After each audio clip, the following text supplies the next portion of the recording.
Following on from our previous video, we got to this stage here where we can find dz by ds by using the chain rule. So now it's just a matter of computing this. So take the partial derivative of z with respect to x. So that will then give us this. Hang on. So z is given by this. Remember earlier we had the square roots like this, but square roots can be written as this. So now take the partial derivative with respect to x. So this whole thing here contains the variable x. So differentiate it. The half comes down, the bubble stays intact, the power gets minus by 1, and then you times the derivative of the bubble itself, which is minus 2x. And then if you tidy this up, the 2 here will cancel out this half.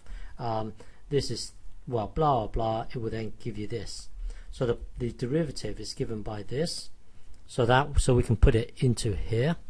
That will then give us this thing here.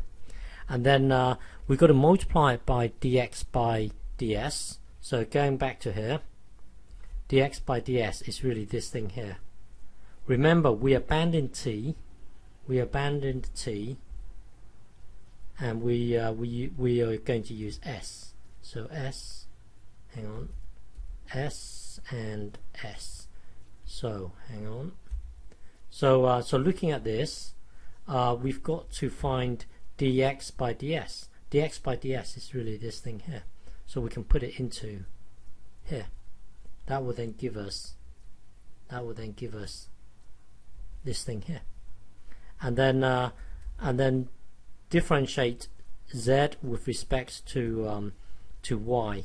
So that will then give you that will then give you this thing here, and then dy by ds. So go back to the y, and notice, well, this is your dy by ds, this bit here.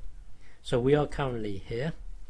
And then now we want to evaluate it at that particular point. We want to evaluate it at 6, 3. At 6, 3. We want to evaluate it at 6, 3. So we would put 6 into the x, 3 into the y. This whole thing here will then become this.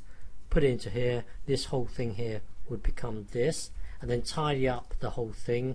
Your derivative is given by this. Your directional derivative is given by this at that particular point in that given direction. So your final answer is this.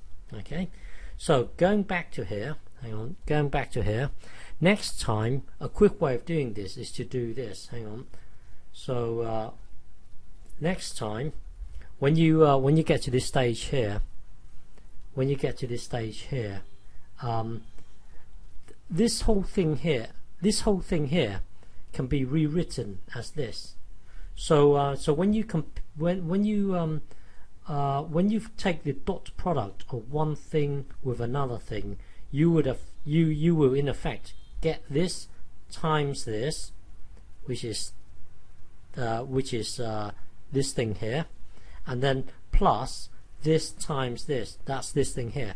So let me elaborate on this u1 and u2 here. So going back to here, remember our unit vector, this is our unit vector. Remember we had to divide it by the magnitude. This is in effect our unit vector.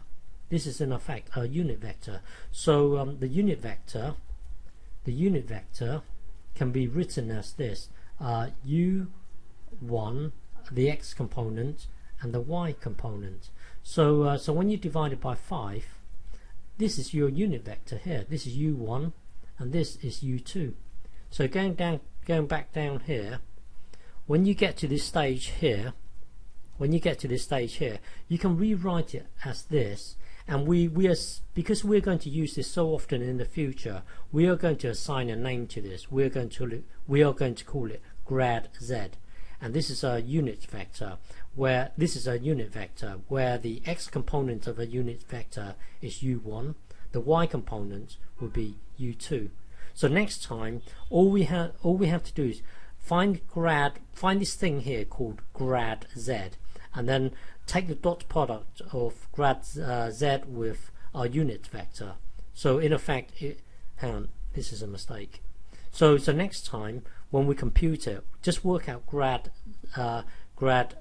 z, which is this thing here, and with respect with respect to x, that's this thing here, and then with respect to y, that's this thing here, and then take the dot product. So when you get this times this, that will then give you this whole thing here, and then this times this. Remember, the dot product is this times this. That will then give you this thing here. The point that I'm trying to make, hang on, this is a mistake. The point that I'm trying to make here is that in the future, rather than setting up this whole thing here, which I did it so that you can see what's really going on, rather than setting up this whole thing here, or if you want to find the directional derivative, all you have to do is find this value here, grad z, which is this thing here.